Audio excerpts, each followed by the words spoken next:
خبردار کرو انہیں کہ زندگی یہی زندگی نہیں ہے، اصل زندگی آخرت کی زندگی ہے، اور قیامت کے دن تمہیں حساب جو ہے اپنا پیش کرنا ہوگا، جواب دہی کرنی ہوگی. You will have to face the ground accountability of the day of judgment.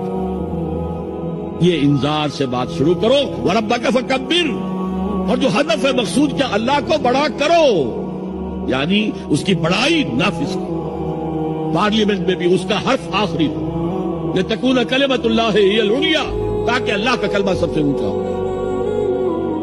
یہ نہیں کہ صاحب ہمارے 60% لوگوں نے یہ رائے دے دی، بس اب ہم نہیں جانتے کہ قرآن میں کیا ہے یا کسی اور آسمانی ہدایت میں کیا ہے، تورات میں کیا ہے، انجیل میں کیا، ہم نہیں جانتے. اگر ہم اس کے خلاف جد و جہد نہیں کرتے تو اتباع میں کوئی حصہ نہیں ہے.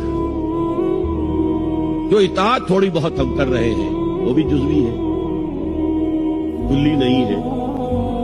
اسی لیے دنیا کی رسوائی وہ تو ہمارے ماتھے پر لکھی ہے. ضربت علیہم الذلۃ والمسکنۃ وباؤوا بغضب من اللہ. آج ہمارا حال یہ ہے.